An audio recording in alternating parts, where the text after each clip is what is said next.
What you're hearing from us here, from me, from Mr. Douglas, is not evidence. The evidence will come from that stand, and that stand alone.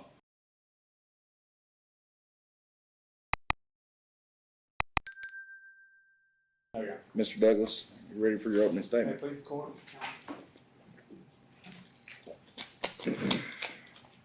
All right, folks, now we can get to the meat of this thing.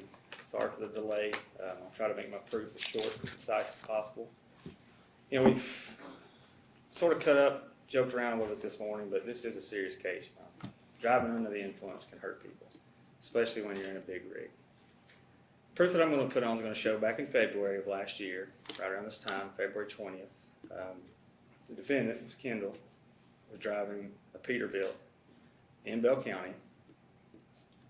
The officer sees her cross the center line several times, pulls her over, notices some erratic behavior. Her eyes looked, he'll explain it. I believe he described it as bloodshot. She makes a statement to him. These are her words, not the trooper's words, not mine. I shot methamphetamine and I smoked methamphetamine prior to driving this truck. Her statement, folks. He gets her out, gives her 3 field sobriety tests. She fails 2 of them. Stand 4 seconds, she couldn't do it. Couldn't walk a straight line. He then puts her in the cruiser, takes her down to Pineville, gives her the opportunity to take a test. She refuses to take the test. At that point, he arrests her, takes her to jail for DUI. Serious case, you can hurt somebody in a big rig, folks. This is very serious. I ask that you listen to the evidence. You know, we live in a CSI world. We tried to make this case a CSI case, tried to give her the opportunity to take the blood test. She refused. What I said to you in the beginning rings true throughout this case. You know, no matter what evidence you hear from the other side, what cross-examination you hear, you don't lose your common sense when you walk through this courthouse. I thank you for your patience, and again, I'll try to be as brief as possible. Mr. Forman? Thank you, Your Honor.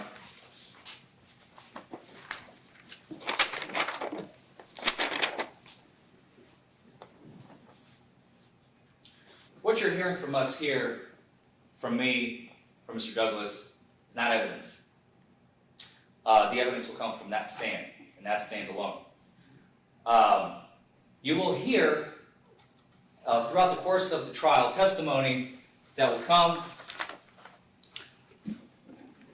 and it is your job, as we already talked about in voir dire, jury selection, that this is the only evidence that you can consider in your determination of guilt.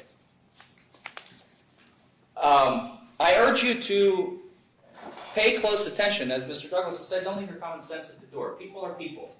We all have bullshit detectors. We all have personal experiences that we're bringing in. We're all bringing our personal, possibly prejudices, personal events that have created the person that we are today. So don't leave that at the door either. We're not operating in a vacuum.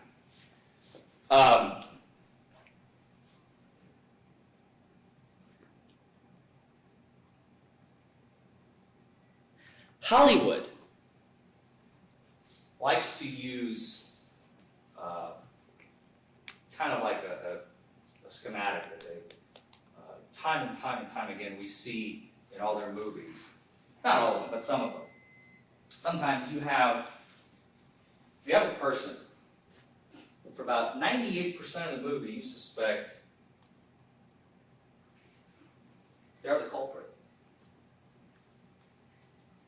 The whole movie is articulating, bringing you to one simple conclusion without any question.